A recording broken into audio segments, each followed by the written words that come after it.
by J.C. McRae. A production by Parahuman Audio. Performed by a cast of fans and volunteers.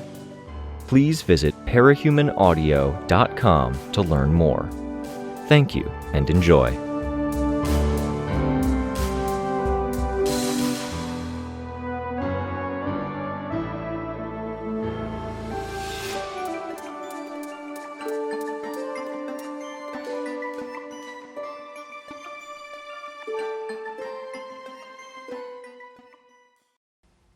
I hoped, going in, that I would be able to see your face. They hung upside down, in a hell of metal and broken glass. The soft things around him were the most dangerous, because crumpled metal hung below his head, littered with tiny glass shards, and the soft portions of his immediate environment offered no traction, nothing to hold on to. His brother was beside him, but the boy's features were a cipher. Look at the eye, and the other eye, the nose, the mouth, the hair, and even the shape of the head changed. Look to the hair, and everything else shifted imperceptibly. There was no memory or detail to be uncovered by coming here and seeing this, reliving it. He knew agents stored details, but what they chose to store didn't always make sense. He could reason some of it out, suggest that one person he passed on the street might have had a latent power waiting to be awoken by one bad day. His brother, for whatever reason, hadn't been a consideration. So terribly important to him, and a mere prop to his power. He gripped his seatbelt, one hand at the edge of the window, struggling to hold on to the one rigid, grippable thing there. His arm was tired. "I've been working hard, trying to stop the kinds of people who got you." He reached for his brother and couldn't manage it. "Every day I see people with powers. Every time I see them, I see the agents and their work. Maybe that gives me an edge here.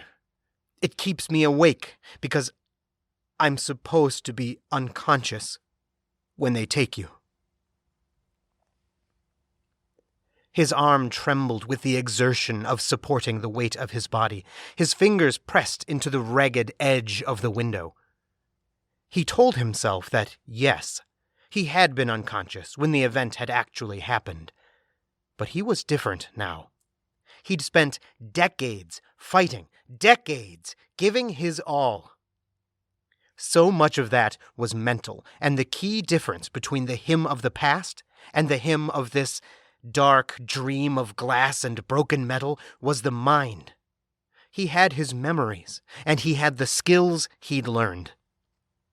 He held out. He grunted, his breath a little short from the exertion. "They asked me if I'd put my life on the line and trust the people we've been protecting to wake us up.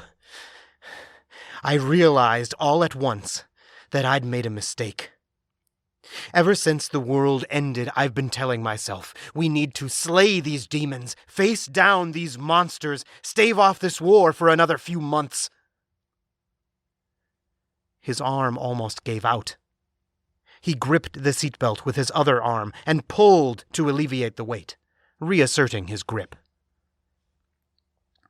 "If everything turned out all right in the end, then they'd forgive us for being elsewhere the first few years."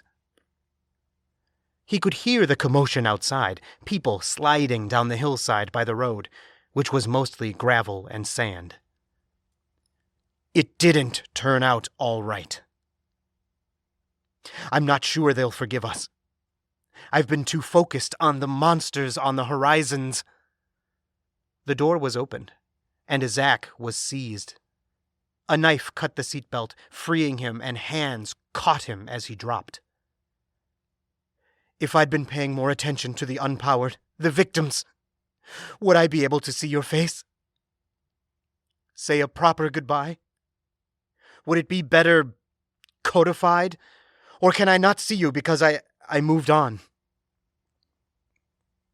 He reached for Zack and failed to reach past the crumpled, obstructing armrest to his brother's hand. I'm sorry, Zack. A hand grabbed his wrist, and the calm, detached perspective fell away. For a moment, he was a child again, in a scary, unfamiliar situation. He twisted around, looking, and saw another snatcher, holding his wrist, pulling on wrist and door simultaneously. I forgot this happened. The shock kept him from piecing together any coherent thoughts, and he fought as best he could in the situation, upside down, no leverage, still trying to keep himself from slumping the wrong way in his seat. Panic welled as he slid across the seat, the two things in the car that were meant to reduce harm, his biggest enemies in this moment. A seatbelt, dragging against his neck, pressing hard and strangling breath and blood flow, and the cushions he couldn't get traction on. Desperately he grabbed for broken metal, for the window with glass. Looked to the front seat at his parents. They had faces, but the faces were two-dimensional. Learned and stored from photographs. They were still dead. And he was being grabbed, pulled. They were trying to pull him through the window. He felt the darkness creeping in, his hands scrabbling where every scrabble both hurt and was necessary. And he came free. No car, no metal, no cushion, no glass, no hand at his wrist. His fall was from an immense distance, beyond the ability of his human mind to register. It began at a planet that rotated around a star that was simultaneously binary and solitary because of a tear in space that cut through it, transforming it into a double image. The planet traveled a path that, twice per revolution, intersected a hole in space. When that planet intersected the hole, the writhing species that lived on it could move between. Those that could travel could access other layers of that same world, other possibilities. Food was abundant. And so was breeding. Those that could see and interact with the tears when they passed by had the advantage. After 1,000 such revolutions, 1,000 contests, some began to be able to create and work with their own tears, keeping the subatomic particles with them. The fall began there, and it took him through worlds he couldn't count. Every revolution of his awareness was a cycle, a species wiped out, spaced out by study, by experimentation, by evolution, by statements, until he stopped on Earth with a suddenness that almost shattered his mind. He was both participant and observer when the landing happened, when the alien matter came to rest, then settled to watch and study humanity. It began to pull together a golden-skinned body. That's right, he thought, because he couldn't speak aloud. I triggered then. I saw things, and because every bit of power we use comes from them, some of us, like me, come from places closer to where they hold and store events like this. I don't suppose I could ask a question? He pushed the idea out there, knowing he might be the only one able to ask at this vantage point. Question. There was nobody and nothing to answer. A shame, a worry, if somehow humanity decided to forgive parahumans their distance, then he would wake up and he would need to address the last remaining problems. What had the Titan Fortuna been drilling for? Had she been cutting away, sabotaging? What did a force that wanted to continue this cycle and preserve all data get out of cutting away portions of that data? Question, he insisted, straining with his all, pulling on every instinct and nuance he had picked up from seeing thousands of expressions of agents over the years. No answer. There was nobody and nothing left to answer. Damn it! Damn you! The trigger event ended, and he fell backwards, his breath stolen away by pain. His fingers found the grip of a baseball bat, and he realized where he was. The boy named Relentless stood, using the weapon to help rise to his feet. Where the top end of the baseball bat pressed against the floorboards, those floorboards creaked, cracked, and gave way, the bat dropping a few inches until it hit the concrete foundation of the building. The gangster said something in Spanish, then pointed the gun at him. Pulled the trigger again.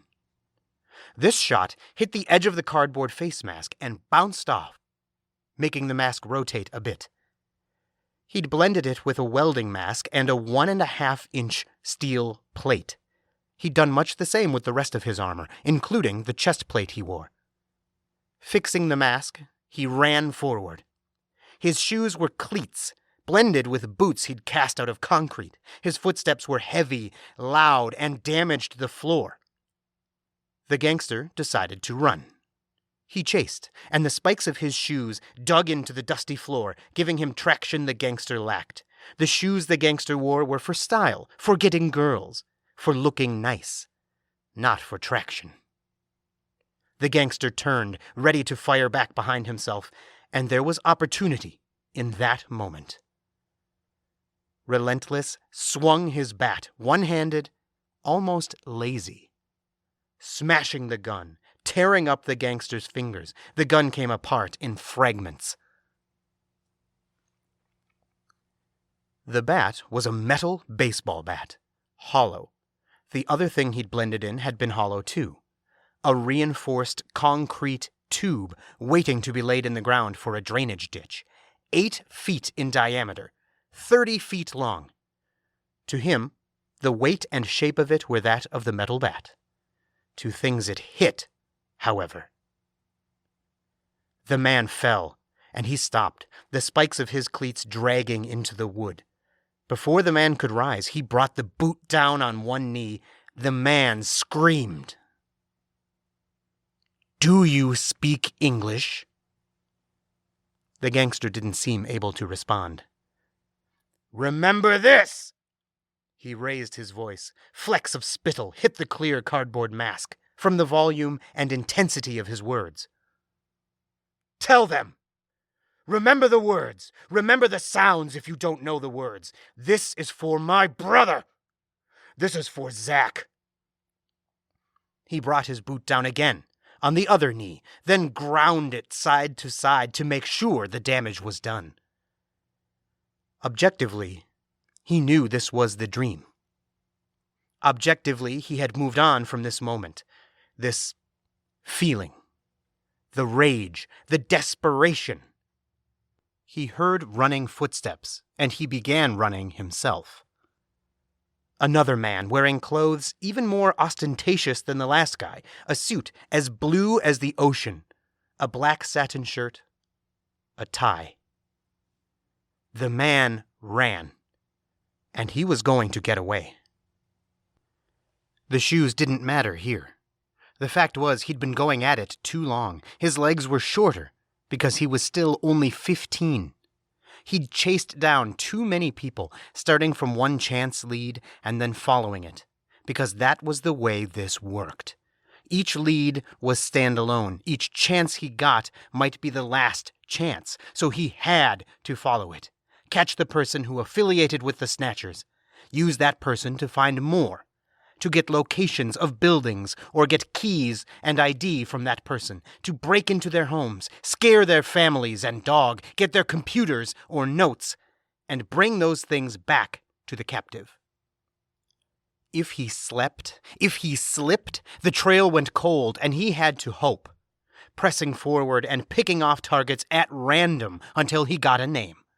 Until people started hating the Snatchers, because some kid in cardboard armor and rugby padding kept taking their gangsters apart and asking about the group. Now he was here, This person looked important, and he was too tired to give chase. The problem with a baseball bat was that it couldn't reach any further than the tip of the bat itself. So he threw it, with every intention of hitting the man. The bat went through the wall, and it took out something vital. The wall folded outward and then began to collapse. He had to stop, watching, seeing the gangster scramble to get back and away from the falling section of wall and the bits of roof. Dust followed, flooding into the space. And so did something else. Someone else. Her skin was a light brown, her hair long and straight, and she wore a helmet that covered her entire face. She was one of the few to wear a cape, and her cape was heavy, chainmail or something, rising up from the shoulders, then sweeping down to trace the ground. She flew at the man in the blue suit and grabbed him. Then she looked at Relentless. From the shock of my trigger event to the anger. From anger to the bargain. Would I join her? Would I fight for her cause? I thought I'd capture this man and use that as clout to negotiate with you. Alexandria spoke. Is it you? He asked. I know there are ghosts in this alien machine. Yes, Alexandria, she said. It was an answer she'd given him a long, long time ago, out of order of the replies she'd given back then. Was that because this was a dream? What was Fortuna drilling for? He asked. Communication, Alexandria said, another fragment. He shook his head. Sending a message, she said, stopped prematurely. That sentence had been about unity, about the wards and the idea that he could stop more evil if he were part of an organized group than he could alone, swinging his bat at one particular gang of child snatchers. What was the message? He asked. Answers, she said. That particular line he remembered very well. He had harbored some quiet resentment. That Alexandria had promised him that she and the newly formed protectorate would offer their full support in finding Zack. As it happened, those 3 answers she had just provided had all proven to be lies. Communication? No. She had hidden what she was and where her true allegiances were. Cauldron. She herself had stolen children, he would later discover. Sending a message? No. It had been about controlling the message, and the PRT had lost control of that when Alexandria had died. The wardens would fail to send that message at all. He felt anger still, but it wasn't the dream handing him that same anger he had felt as a teenager, fighting this gang. It was anger at himself. Relentless approached Alexandria as a boy wearing cardboard. He met her eyes in passing, his gaze hard. Her eyes were pink and caught his full attention. No longer her. Should I interpret that to mean I can't expect any more answers? Chevalier looked away from her, past the rubble of the damaged wall, and into New Delhi. At Behemoth. In the moment, he found himself despairing, realizing that after a fight like this, they wouldn't have what it took to fight for another 20 years. Maybe not even 10, or 5. The first fight against an Endbringer, where his plan wasn't to fight his best and wait for the Triumvirate to handle it, because the Triumvirate had been broken. It was false. And he was the one in charge. Chevalier. Depression. Are the thinkers ready?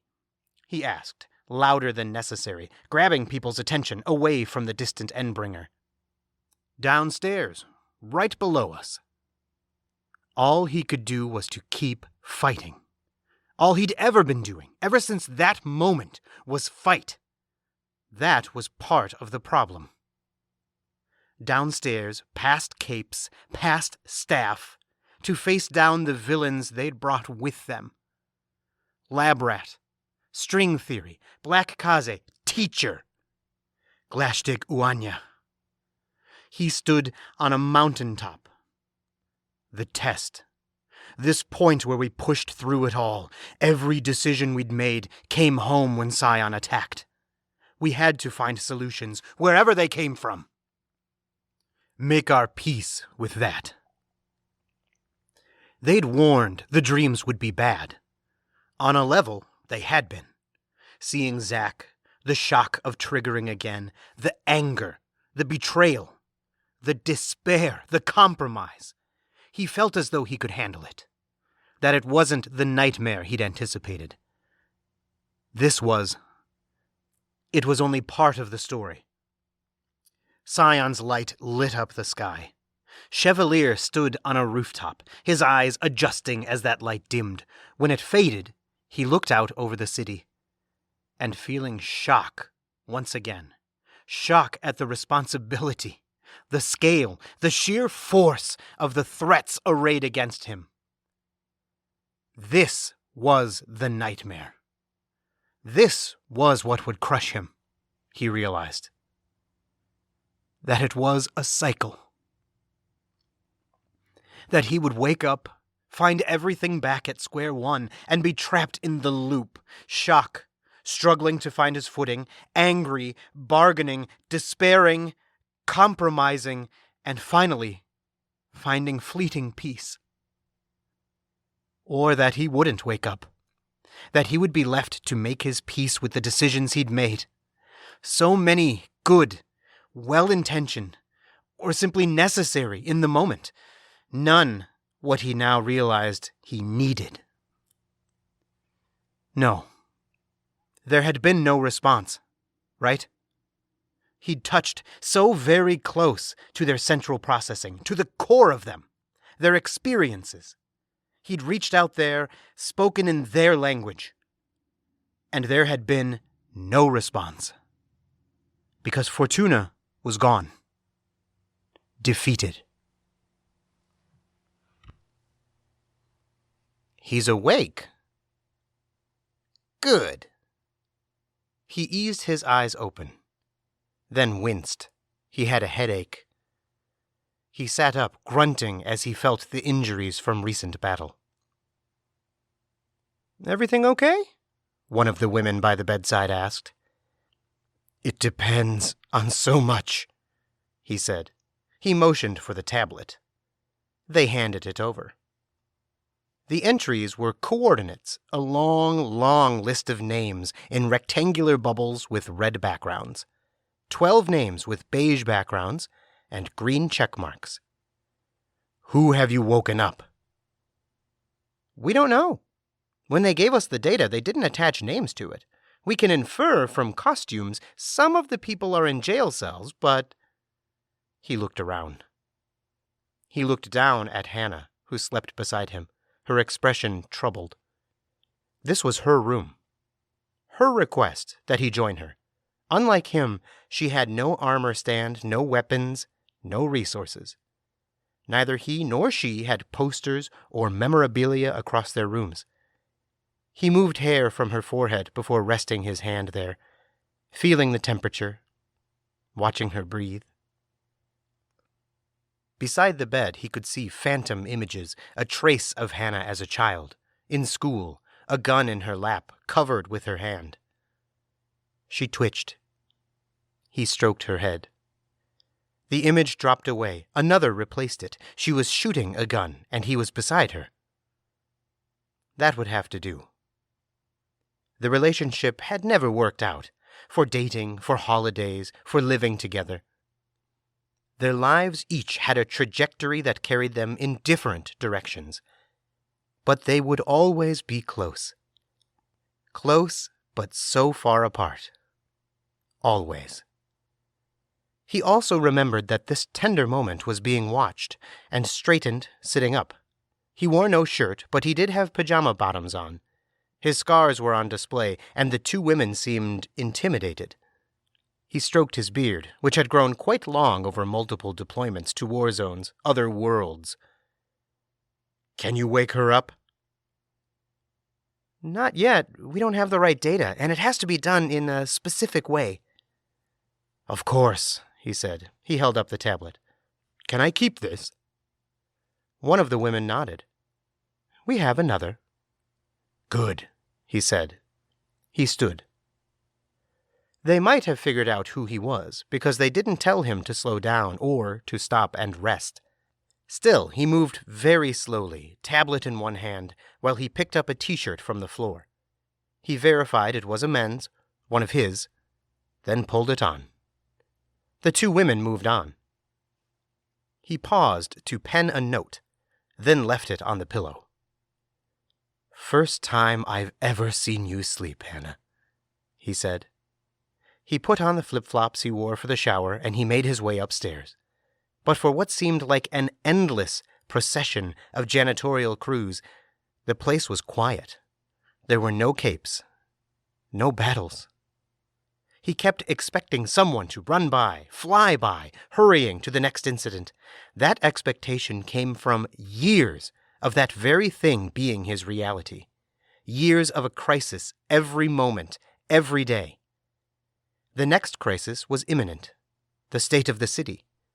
The city's enemies poised. The last word they had was that Saint was still working on the machine army. Chite had its armies poised, and those armies weren't dependent on powers. It was possible they had already started invading. He was still weak, his chest heavy. He made liberal use of the handrail by the stairs as he ascended. He had been here before. They all had. They would be here again. Upstairs was the command center. But before then, coffee. It was eerie to see the cafeteria as empty as it was. Damaged tables had been moved out of the way and set aside. Only a handful of the building's staff and residents were sitting. Most of the unpowered would be at the canteens downstairs. Two young women were sitting. He recognized one on sight as Victoria. Another from a file he'd seen circulated years ago, at a meeting where they had been discussing what to do about New Brockton. He could see their shadows. Victoria's was in alignment with her, overlapping her like an outline tracing her body, only millimeters off target. Tattletale's power was there too. Spidery, reaching out to observe, pick up images from the environment around her. To touch a salt shaker and pick up the image of that shaker, exploring other data, other research. They paid him little mind. "Without powers?" Victoria asked. He hadn't heard the first part. "Are we school children, Victoria?" Tattletale asked in a derisive tone of voice that would have let Chevalier identify her even if he'd never seen a photo. Hell, if he'd never even met her and knew by her reputation and association with Victoria Dallin alone, he might have connected the dots.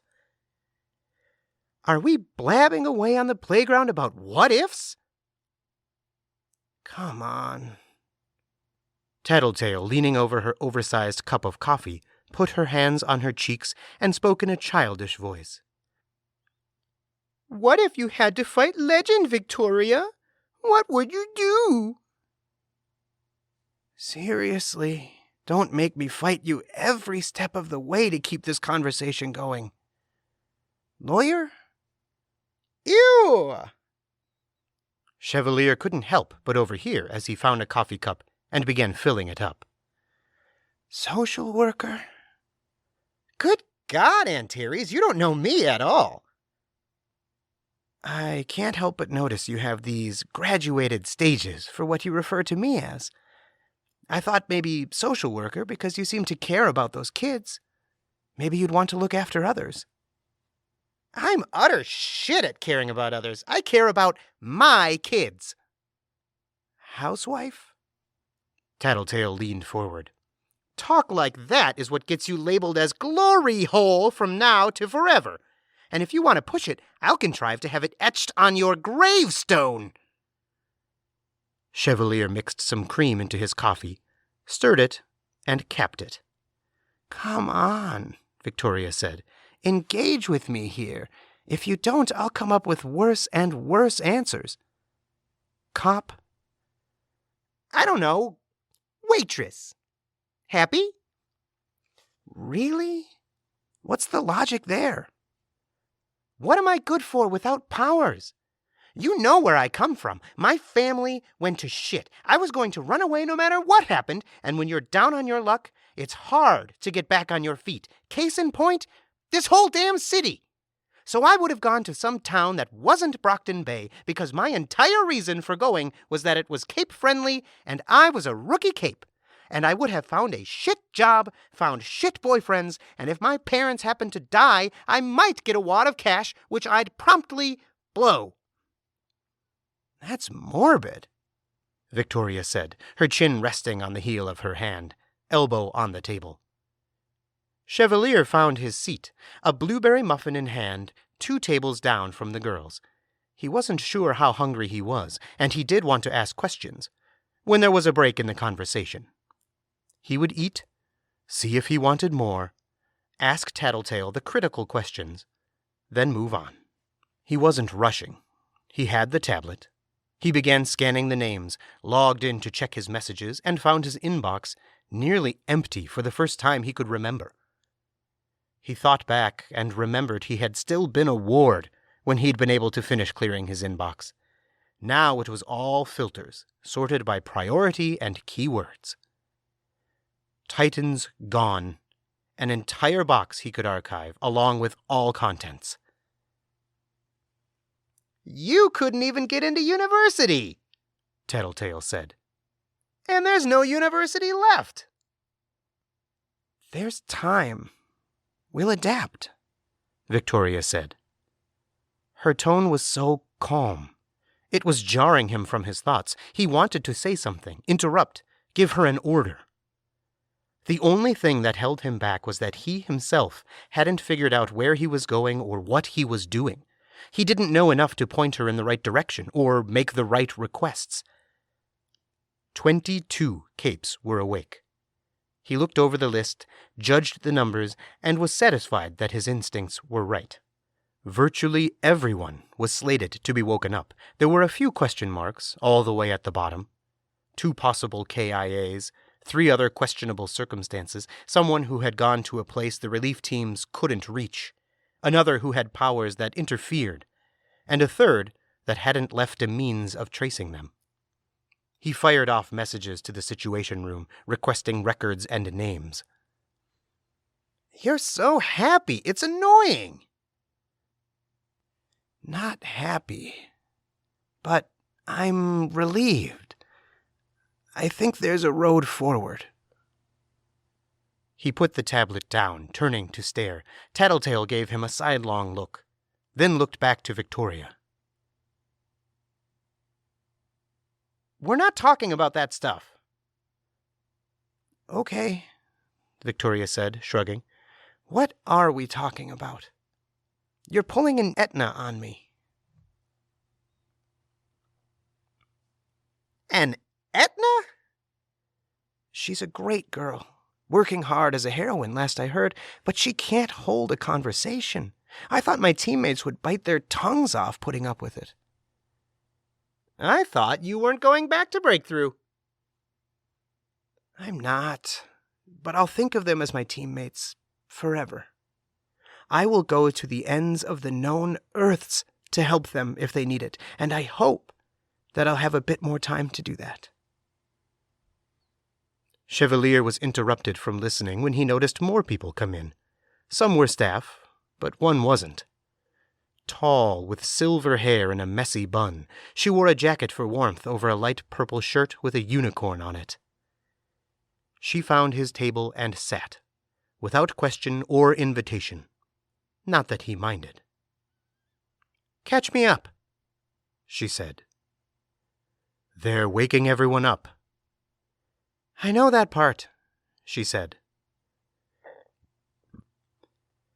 He scrolled through messages.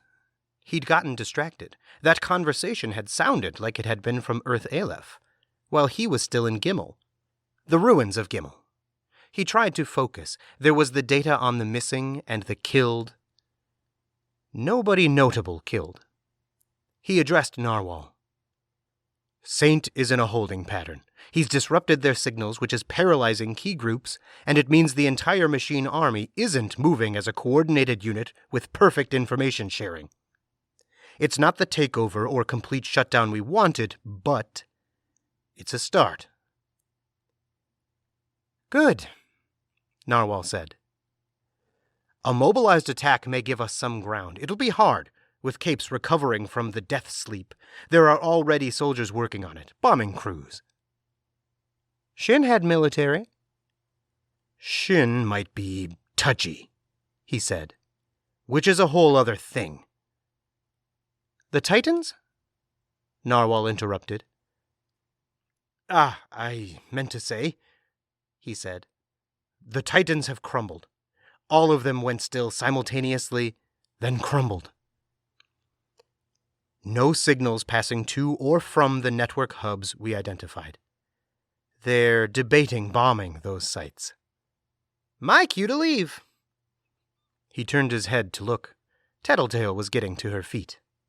Leave? He asked. Sorry, I didn't mean to disturb you. I can move elsewhere. No, it's too late. You've got my brain going again. I should go look after my team. Are they confirmed gone? Victoria asked. Is there anything? I wanted to reach out to Fumehood and Dauntless. They made multiple sacrifices. I'm sure we can investigate, he said. Yeah. There's time, Victoria said. He started. Stopped.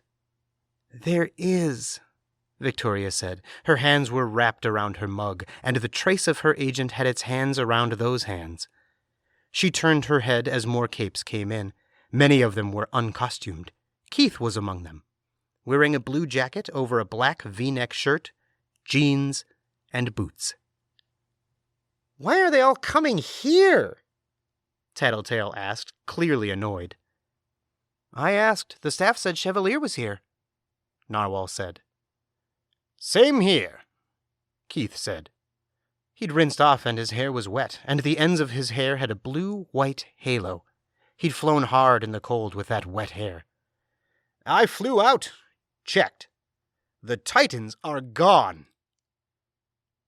I know. We're getting word, Chevalier said. Victoria, while I've got your attention, I have a report about your ex-teammate. He held up the tablet. Which one? Chris Ellman. He attacked Capes, apparently trying to get something from them. He backed off immediately when he realized they were already dosed. He didn't think people would agree to the plan like they did, Tattletale said. He was affected? Victoria asked. Do we have his location?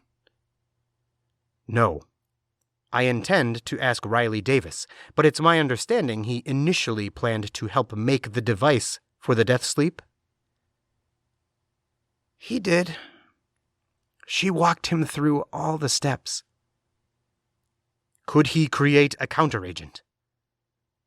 I don't know, Victoria said. I think it might depend on whether he was actually listening to her and entertaining the plan.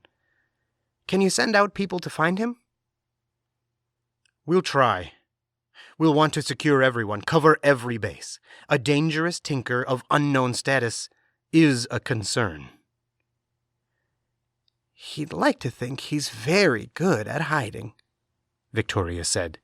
He's paranoid, but he overestimates his ability. I hope he's found and he realizes what it means when he is. We'll need to get organized, Chevalier said. He was feeling more like himself with the coffee in him. There are refugees to manage. There's other bases to cover. We'll need a perimeter. We'll need to reform and consolidate teams. There were a lot of people looking, nodding. He was so proud of them. Like he had before, they recognized the fight they were in, the need to push forward, no matter what. There was a deep, heavy sadness that came with it. That this fight went on. "Any help is appreciated," he said to Tattletale and Victoria, to the heroes who had woken up and found their ways here. "I'm out," Victoria said. "Out?" Keith asked. "I'm thankful you trusted me when it counted, that we got here. But last night, the dream, the people I talked to, I owe them. I have people I need to look after, and one of those people is me." He looked at her, and he looked at the group, at Keith, at Narwhal, at Golem, who sat a few tables down, other capes who had stayed here or decided to come here because they didn't have much else. Others were still making their way in. He smiled at Hannah, Miss Militia. His heart rested easier seeing her awake, though she looked fatigued. He thought back to his own dream and the sadness, the latent frustration. "Unfortunately," Narwhal said, "if everyone made that decision, we'd be lost. There's a middle ground." The voice that had stated that was Chevalier's. He fixed his eyes on the ground. "Civilians have the key stuff under control," Victoria said, as if to help him complete the thought. "I think they know they have a power they didn't." "And we know we need to make changes," he said. "Break the cycles. I have to admit, I've been driving us all forward for so long, I don't know how." "Not retirement," Narwhal said. "No," Chevalier said. "But they have the key stuff handled. There are no outstanding emergencies. There will be. We'll need to prepare for that, but for now..." He was aware of the eyes on him, that, a handful of exceptions like Legend and Narwhal aside, he was the person they were looking to for guidance. "I'm going to borrow the kitchen, and I'm going to cook some breakfast.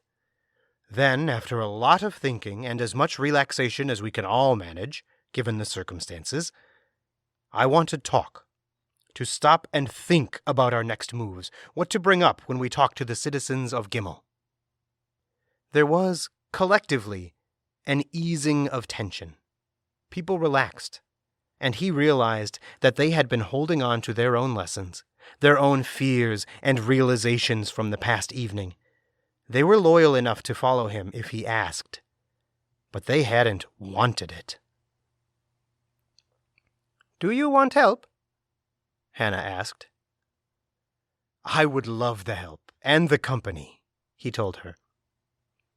Maybe this could be a change, too, if they weren't moving in opposite directions, each handling their own things. That was a silly, almost teenager-ish thought, when he had many, many other things to dwell on. "I'll check on the kids," Tattletale told Victoria. "The first should be waking up." "Tattletale," Chevalier asked, "I feel like I might not get the chance if I don't ask now." "Uh-huh." "The drilling.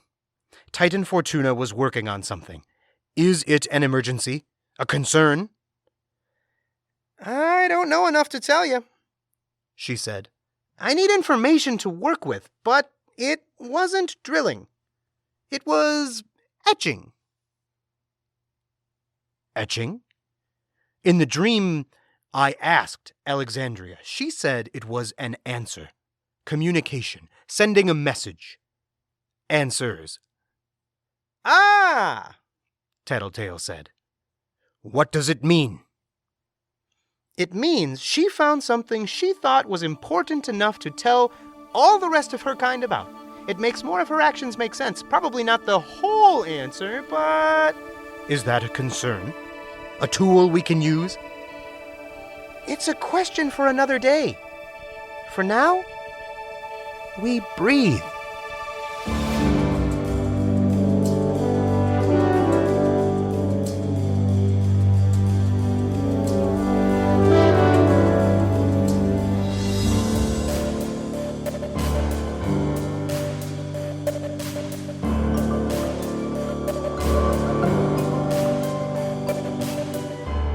This was a production of Ward by Parahuman Audio. Ward and the Parahuman stories are written and owned by J.C. McCrae. You can find the original text and support the author at parahumans.net. For more of the Ward audiobook, as well as other community works, please visit parahumanaudio.com. Music for this chapter was by Evan Witt. Find out more at wittynotes.com.